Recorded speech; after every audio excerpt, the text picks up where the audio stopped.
Hello and welcome to 10 Tales from the Script, Episode 1, Judge, Julie, and Executioner.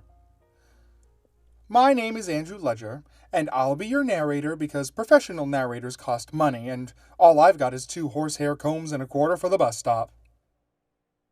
In this episode, the role of Julie Mansfield will be played by Gabby Noversa. The role of Caitlin Emery will be played by Sydney Goulet. Jeffrey Collins will be played by Jackson Burt, the bailiff will be played by Jack Vaughn, and the judge will be played by myself.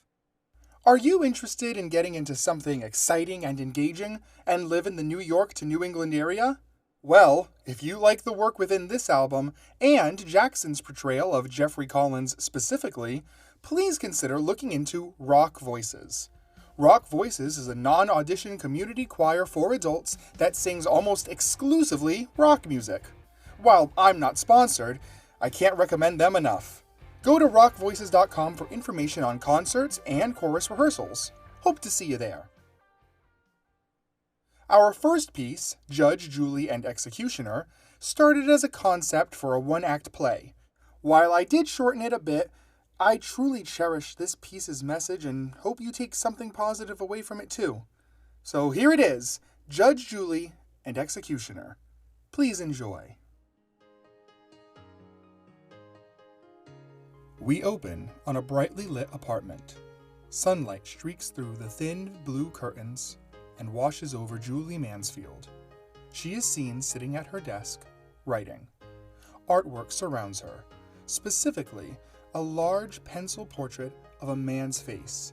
He looks bewildered and angry and maybe even betrayed all at once. Back when I was in high school, which, come to think of it, I never got a 10-year anniversary invite. They probably didn't even have one, the class was so small. Well, I had written a children's book, the first of many. That's where I met Caitlin. The English department had a children's book contest, and the winning book would get published by our local publishing agent, who, of course, was on the school board. Caitlin made this picture book full of gorgeous illustrations of surreal jungles and underwater kingdoms, all with watercolor. It was beautiful. Problem was, she didn't have a story. Meanwhile, there I was, 56 pages of it, single-spaced, of course. It was the story of a mother who wore a magic gown whose job was to protect the world's natural beauty. Her children, who were brats in the beginning, stow away in her bag and come with her to help heal the world. She approached me and said, "Come on, we don't stand a chance on our own." Maybe you already see where this is going. I had a great story, and Caitlin had a book full of gorgeous art. We spent the entire night before the competition working on our book, Around the World with Mom. The look on Caitlin's face when the publisher held up our book, it was the happiest moment of our lives. Then, it was published, and slowly but surely, it actually gained some traction. I'm not going to say it was number 1 or anything, but for 2 high school graduates, number 38 in the country was huge. After that, we worked throughout college on our next book, and coincidentally, 4 years after Around the World with Mom released, our second book, Mountain Peak Colors, hit shelves and flew to 6th within 3 weeks. 3 weeks! The 6th most popular children's book for ages 7 to 9. I couldn't believe it. Caitlin asked me to marry her that same day. I said yes. Pretty soon, though, things changed. We're now 7 years earlier, where this story truly begins. Caitlin and Julie share this new apartment. Only here, the sun isn't shining, and the curtains are a much darker blue. Hey, I'm back. Today was crazy, but I got all the shopping done after my meeting, and I come bearing great news. What happened? So, I got this crazy good deal on 2 sweaters at Barton's. But afterwards, I had a meeting with my cousin Vinny. The movie? What? The movie? My cousin Vinny? No, Vinny's my cousin. He's a real person. Oh, sorry. It's all right. So, anyway, Vinny's been a lawyer for like 12 years now. I'm sorry. You have a cousin Vinny who's also a lawyer? Yeah. Why does that seem weird to you? Never mind. Sorry. Okay, well, Vinny thinks, in his professional opinion, that selling the rights will be the best thing for us in the long run. I already told you I don't want to... Yeah, I know, but I don't think you're taking into consideration the financial aspect. I am. Well, it doesn't seem like you are. Look, I know you love these books.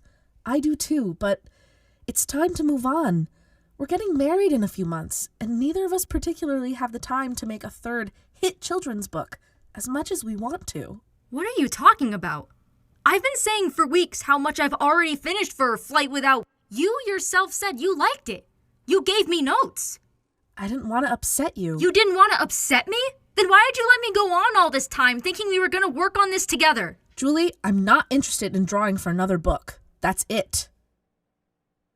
Okay. Well, that sucks. That really, really sucks. Because now I've wasted all this time, and it's not like I can really do this without you. Then don't. We can sell the rights to both books, use the money to fund our dream honeymoon, and still have a bunch left over for whatever we want. I don't know. I thought we were going to continue this. This? Our books. I mean, this is how we got together. It makes me happy, and I know it makes you happy too. I've never seen you more proud than when we published Around the World with Mom. And then, when Mountain Peak Colors came out, the smile on your face. You could have lit up the whole block, Caitlin. I don't want to see you stop drawing and lose that. Well, I'm not going to stop drawing. Oh. Well, what are you thinking then? Well, I was thinking once we sell, I'll use some of the money to start my own art studio. Oh. Yeah, I already picked it out and talked to the landlord. He's nice. The people in the studios are chill too. Nice crowd. I got to see some of their pieces, and they're all really talented. Sounds like you've got it all figured out. Yeah. And when I'm done with my portfolio, maybe we can write a short story or something. Whenever we have the time. Yeah, Caitlin, I really don't think this is fair. I mean, not 20 minutes ago, you had me sitting here thinking we were creating something amazing together, and now you're telling me you have no interest in continuing it, and you're planning on taking some of our money, going off on your own, and what? You get to do more of what you want while I'm left here in the dust? How is that fair? I thought you'd be happy for me. I am happy. I'm happy you found another outlet where you can thrive, but I don't see why I can't be a part of that. Because this is a project for me, and you can absolutely help whenever I need some writing done. Honey, I love working with you, but I can't work on everything with you. I'm pretty sure that's what partners means, but I'm not asking for that. I'm asking you to follow through on your commitment. I think you're jealous. Excuse me? Yeah, you're jealous that I had this great idea, and because it doesn't fit into your perfect world, you're lashing out at me. Lashing out? Caitlin, I'm not lashing out. I'm saying that you have a great idea. A great idea that I could easily be a part of. You see that, don't you? How easily we could work together like we always have. But for some reason, you've gone ahead and abandoned our next book, and me along with it. And what? I'm just supposed to wish you luck as you continue the next chapter of your creative life without me? I don't know what to tell you, Julie. This is what I'm doing. Not if we don't sell the books, you aren't. Yeah, well, Vinny seems to think that because the books got the majority of their awards for my illustrations, that I don't necessarily need you to sign off. Kate, are you threatening to take me to court over this? Are you going to sell the rights? No. Then I think you know my answer.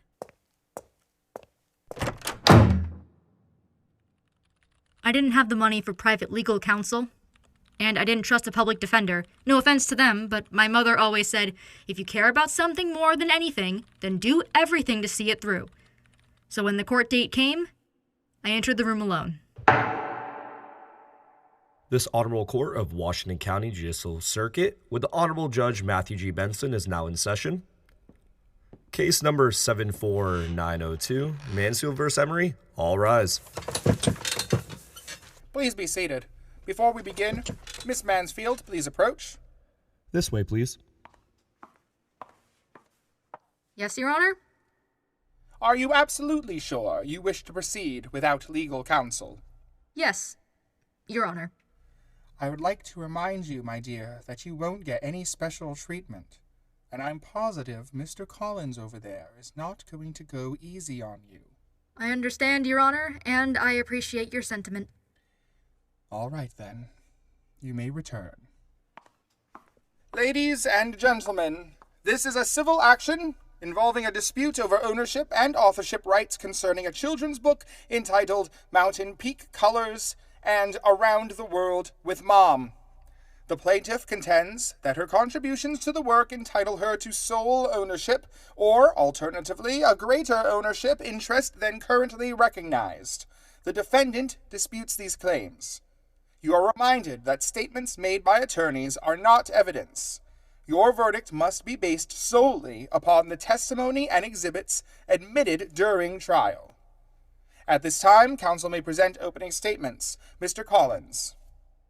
Thank you, Your Honor. This case is about who truly created these beloved children's books. Mrs. Emery has always had a passion for artistic ventures. It's what led the defendant to seek her talents out in the first place. Upon publishing, you will find that Caitlin's name is the only one which appears on both publishing contracts. Now, both books received immense success and garnered a total of 36 awards between them. 35 of those awards were for Caitlin's art, specifically, including the New York Times Best Illustration Award. Today, you will hear testimony from industry professionals who will tell you that the success of these books lay firmly on Caitlin's artwork and not the written words on the page. More importantly, you will see evidence that the parties themselves treated Caitlin as the primary creator during and after the book's development, as Mrs. Mansfield failed to attend panels, book readings, or author events. The evidence will show that Caitlin is entitled to full and complete ownership recognition, which the law has thus far denied her. Thank you. That was very well said, Mr. Collins. Please, Kate, call me Jeffrey, and thank you. Let's see her beat that. Thank you, Mr. Collins. Miss Mansfield, your rebuttal. Hello, my name is Julie Mansfield, and, See? She's got nothing. I wanted to begin, by saying how thankful I am for you all being here today on such a lovely day. As I drove up to the courthouse, there was a family of ducks. Objection, Your Honor. Relevance? Sustained. Miss Mansfield, opening statements should be limited to what you expect the evidence to show. That's just the problem, Your Honor. I don't have any. I beg your pardon? I don't have any evidence. What would I have evidence of? I had Kate sign her name on the contracts because I trusted her. Because there was no reason for me not to. I didn't appear at any of the book signings or events because they make me incredibly uncomfortable.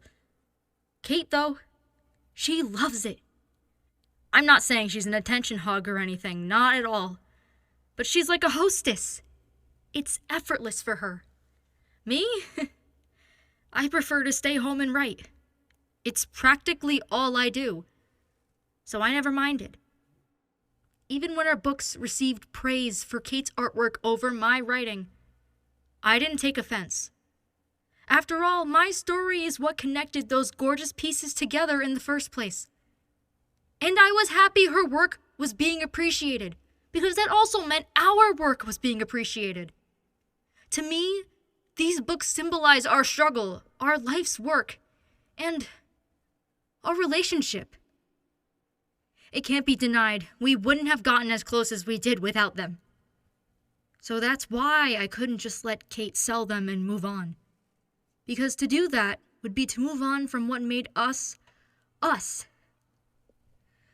Ladies and gentlemen of the jury, I want Kate to be successful. I want her to go on and share her immense talent with the world, more than anything. I just thought she'd care enough about me to want me by her side doing it. I'm sure Mr. Collins has more exhibits to show you than a museum, and the evidence doesn't lie. But I have to defend these books. Because now, these books are all I have. Thank you, Miss Mansfield. Mr. Collins, you may call your first witness at this time. No, he may not. What? Mr. Collins, I no longer have any need of your services. Your Honor, I wish to dismiss the claims. Caitlin! Shut it. Miss Emery, are you sure this is your wish? I am. What are you doing? We're gonna win this. Miss Emery, you are aware this will most likely impede your ability to bring these charges up in a court of law in the future, are you not? Yes, I'm aware. And that won't be necessary. I'm of sound mind, or whatever, Your Honor. Caitlin, you stupid... Hey, Collins, that's enough. Order! Order! Mr. Collins, you're excused. The plaintiff's motion for voluntary dismissal is granted. This matter is dismissed.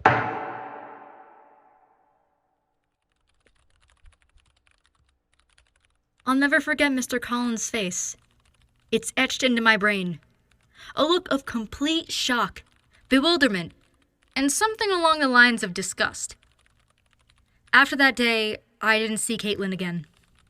Our friend Kenny came by and helped pack up her stuff. Shortly after, I received a notice that the rights to our books had been handed over to me, but by then I couldn't even look at them. I still think about Mr. Collins' face from time to time. I never gave up writing, but I did start learning how to sketch. His face is still my finest work. An hour before the court case, I asked my lawyer if there was anything at all Julie could say or do or present that would cost us the case. He said, "She doesn't stand a chance on her own."